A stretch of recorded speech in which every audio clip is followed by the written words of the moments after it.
Assalamualaikum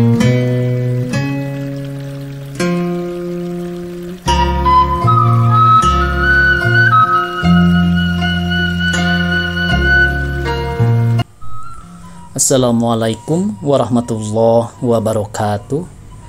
Pemirsa dimanapun saja Anda berada, selamat berjumpa kembali dengan channel YouTube Insan Dongeng. Pada malam ini saya Bang Elgi akan melanjutkan roman klasik Karena Mentua bagian ke-33. Selamat mendengarkan. Kamar itu pun diselenggarakan dihiasi seelok-eloknya kamar pengantin.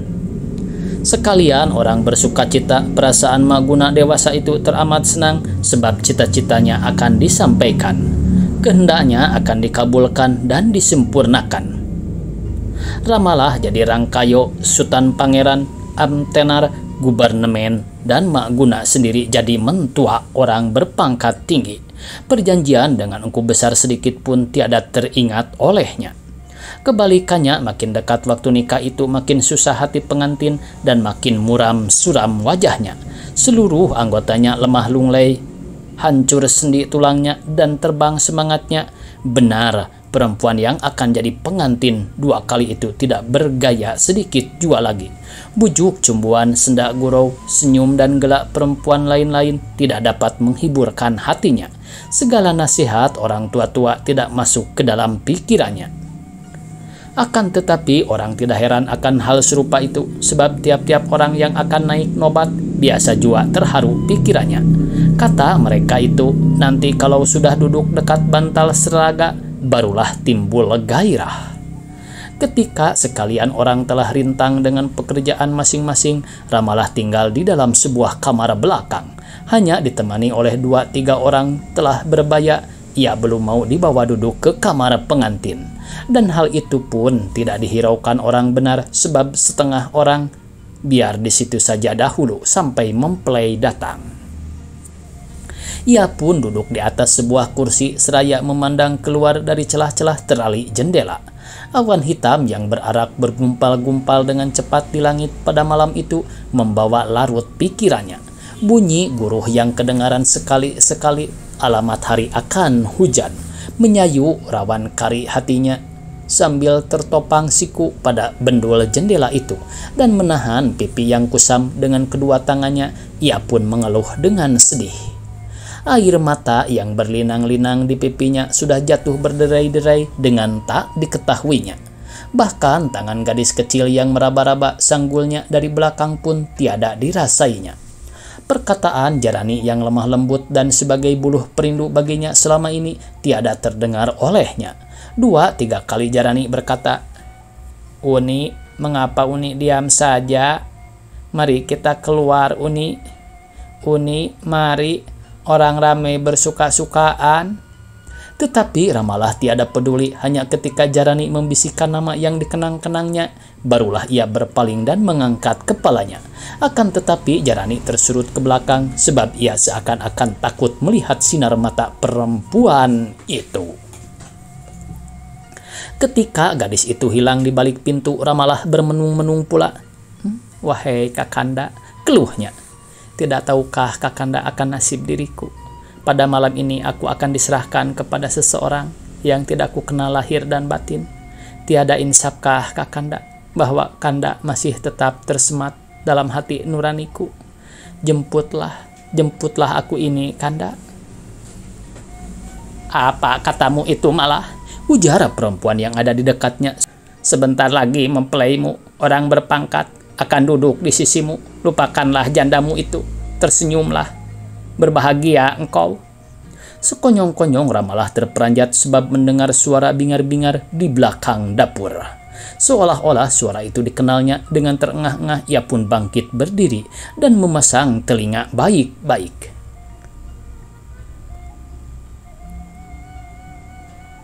"Ah, ini malah maksudmu memaksa biniku minta cerai? Jahanam, perempuan tamak, rakus, tak berhati jantung. Sekarang rasai olehmu bekas tanganku." "Oh Kanda, oh Kakanda, kata Ramalah seraya berlari keluar dan terus ke tempat suara itu cepat-cepat, sedang perempuan yang mengawani dia tercengang-cengang. "Benar jua bisik Jarani tadi." Dan sejurus tampalah olehnya di sisi dapur itu Marah Adil yang berpakaian serba hitam mengejar ibunya dengan sebilah pisau yang terkilat di tangan kanannya. Maguna berlari ketakutan sambil berteriak-teriak, "Tolong, tolong, mati aku, tolong, tolong," kata Maguna. Orang gempar segala perbuatan, kesukaan dan kegirangan terhenti dengan tiba-tiba berganti dengan gerak ngeri. Sekalian orang berlari-lari tak berketentuan ke muka, ke sisi, dan ke belakang. Kalang kabut, jamu-jamu dan engkau kadi pun tidak ketinggalan bangkit berdiri dan bergerak pula, sehingga hidangan yang belum dijamah karena mempelai belum datang banyak terlanda dan tertumpah ke hamparan permadani yang indah itu. Akan tetapi Marah Adil yang tak ketahuan dari mana datangnya tiada gentar dan takut. Ia tiada menghiraukan hal itu, melainkan ia terus mengejar mangsanya ke dekat tangga belakang ketika ia mengangkat pisau ke atas menikam Maguna yang jadi pangkal cedera itu, seraya berkata dengan bengis, "Rasai olehmu betapa sakit hatiku selama ini karena tamakmu." Tiba-tiba Ramalah menjerembab ke hadapannya dengan perkataan, "Wahai Kanda, akulah bunuh, aku yang salah, aku tak betah menanggung ajab semacam ini." Dan Marah Adil tercengang pemirsa sejenak, sedang pisau yang berlumur darah terlepas dari tangannya. Pisau yang telah mengenai bukan sasaran yang dimaksudnya, sementara itu jerit dan keluh yang menghancur luluhkan jiwa raganya kedengaran. "Ampun Kanda, sekarang barulah senang hati ibuku. La ilaha illallah, la ilaha illallah." Ramalah terbaring di tanah, darahnya bersemburan. "Wahai jiwaku," seru Marah Adil sambil berlutut akan memeluk korban itu. Tidak, seolah-olah luput daripada rasa sesal, terharu, dan sayu rawan, sekonyong-konyong ia pun tersenyum bengis dan berdiri kembali sambil memungut pisaunya, dan cepat sebagai kilat ditikamnyalah pisau itu ke dadanya sendiri seraya berkata, "Benar, Maralah, benar Ramalah, agar senang betul hati ibu, berdua kita hilang." Ia pun rebah pula di sisi bekas istrinya. Dan tengah orang bekerjaan akan menolong mereka itu, tengah orang berpekikan karena ngeri dan ketakutan, kedua insan yang malang itu pun menghembuskan napas penghabisan bersisi-sisian. Sunyi senyap seketika, bercengangan, dan sekejap kemudian tangis dan ratap kedengarlah bertalun-talun. Sedih ngeri tak terperikan. Akan tetapi lebih sedih dan ngeri lagi ketika dua buah oto berhenti di halaman, yakni ketika orang menjemput dan bakal mempelai naik tergopoh-gopoh ke atas rumah dengan ibu dan kawan-kawannya. Hebat, dahsyat, ngeri luar biasa, sehingga gempar insan seluruh kota, tegak bulu roma segala umat karena kejadian di rumah pengantin. Bahkan bukan di sana saja, tetapi dalam sebuah rumah besar di kampung Jawa dalam pun peristiwa akibat perbuatan mentua itu tiada kurang menerbitkan pelbagai pikiran dan pendapat orang, elok atau buruk, ejekan atau kasihan. Lepas daripada hal ihwal pemeriksaan polisi yang sibuk dan teliti, hanya setelah kedua mayat itu diangkut ke rumah sakit, barulah Lamri dapat pulang dengan bergesa-gesa ke rumahnya kembali. Ia pun diturutkan oleh ibunya dan ketiga kawannya. Suryati didapati mereka itu sedang berbaring di tempat tidur, pingsan dan tiada bangun semalam-malaman itu.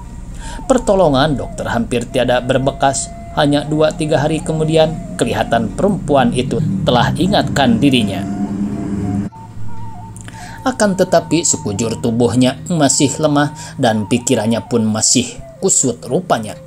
Dokter memberi nasihat kepada suaminya supaya segera dia dibawa ke negeri yang dingin hawanya. Tinggal di situ dalam suasana tenang, aman dan sentosa, kalau tidak mungkin ia dihinggapi oleh penyakit yang lebih berbahaya lagi. Nasihat dokter itu dituruti oleh Ramli, dan 2 hari sesudah itu kedua suami istri pun berangkat ke Bukit Tinggi dengan oto sedan.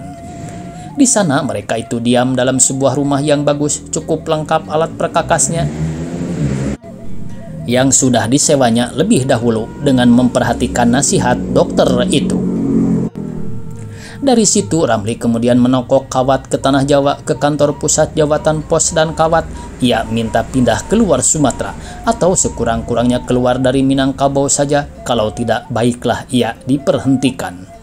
Malu, sedih dan sesal tak putus sudah mengharu-birukan pikirannya serta menghancurkan nikmat bahagia rumah tangganya. Kekuasaan mentua akan menjauhkan dia pula dari tanah tumpah darahnya. Apa boleh buat, keluhnya. Bagaimana jua pun kasih dan hormatku kepada ibuku, dan bagaimana jua pun cintaku pada negeri tempat aku lahir ke dunia. Tetapi perbuatan dan perasaan ibuku sebagai mentua terhadap kepada istriku yang dipandangnya bukan menantu kandungnya, karena tidak sekampung dengan dia. Dan adat istiadat orang kampungku yang suka mencampuri hal ihwal rumah tangga orang lain tidaklah yang terderitakan olehku. Ya, pembunuhan yang amat ngeri itu pun takkah terjadi, kata orang, kalau ia tiada lemah, tiada dapat dipengaruhi ibunya, tiada terlihat lagi muka orang olehnya. Selamat tinggal Minangku, keluhnya. Sekalipun buat sementara, selama kaum muda berikhtiar menciptakan masyarakat akbar, biar aku hanyut pula dahulu ke perantauan yang sudi membiarkan orang bersuami istri hidup dengan kehendak dan kesukaan, kekuatan dan kegiatan masing-masing dengan sewajarnya. Rantau yang bersenang hati dan bersuka cita melihat kesentosaan dan keamanan sesama manusia di dalam rumah tangganya.